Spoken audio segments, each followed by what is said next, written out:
Hello everyone from Horak. In this video I want to show you the fastest method to farm your cosmetic in the Dark Citadel.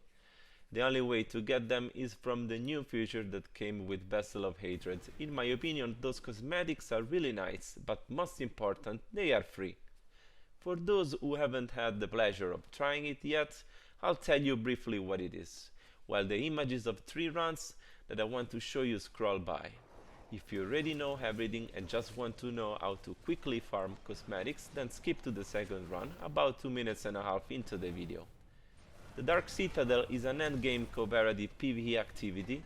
It consisted of cooperative instances, meaning they can only be completed in a group of 2 to 4 players. There is no solo mode. The Citadel is a hub from which you can access the 3 instances.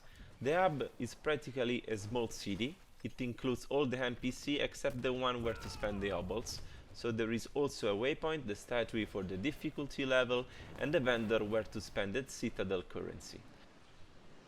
It is entirely optional content, however it is an excellent source of high-end gear and unique cosmetics. In fact, completing all 3 wings of the Dark Citadel at any level of Torment during the week, you will earn a weekly cash where at least on Torment 4 drops good loot with a high probability of rolling greater affixes. By completing activities in the Citadel, you will earn a new Citadel specific currency, Citadel coins, which you can spend at the vendor and purchase particular scrolls and incenses as well as weapon cosmetics. The fastest method is to repeatedly farm the central branch Dominion of Zagral, which is the fastest of the 3. I'll give you a premise. I advise you to stop after the first bosses and reset the dungeon. In fact, in this video I show you how quickly you can spam one run after another. The drop rate is absolutely identical for all the bosses. A well-organized group will take about 2 minutes. Remember to do it in Torment 4, and if you need players you can take advantage of the new party finder. The cosmetics concern each equipment slot, therefore helmets, chest, legs, boots, each of these in the normal and graded versions. And there are also some for the mount and weapons. You can also purchase more for weapons through the Dark Citadel shop. Here we are finally at the method. In the initial part of the dungeon you will only have to go to the room which is always located at the top left of your screen. There is no need to kill anyone. I usually go through it stealth thanks to the power of the mythic armor. You will arrive in a new room where mobs are waiting for you, but you don't have to kill them. It will be enough for you and another player to stand on those 2 bright tiles and you will have access to the portals. A couple of large mobs will be waiting for you to kill. Eliminate them and they will drop 2 wards to put in the ceiling wards totems and teleport again.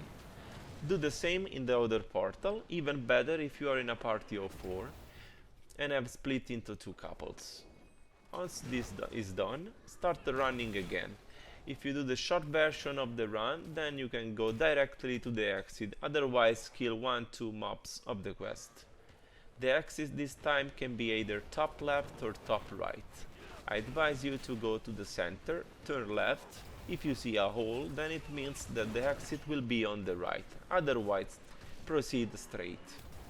After the exit you will arrive in a new room with a statue. Quickly kill the large mob, collect the counter spell and use it to send the soul orb back towards the statue, and a new portal will open. Remember, whoever collects the counter spell cannot attack, otherwise you will lose it and you will have to kill the large mob again. Once you enter the new portal, follow the short corridor and you will finally arrive at the room with the 2 mini bosses.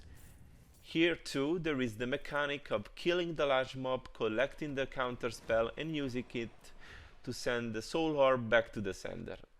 The 2 bosses are quite dangerous. The poison damage kills even players with the best equipment, so avoid it at all costs. The 2 bosses attack us continuously, but only one at a time will throw you soul orbs. and therefore only one at a time we will be able to defeat after being teleported.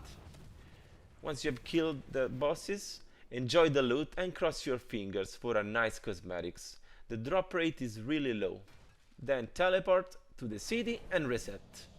Okay, that's all. I'll leave you with images from a third run, so you can have a good refresher without my voice over it. If you have any doubts, don't hesitate to ask me your questions. Have a nice day. Greetings from Orak.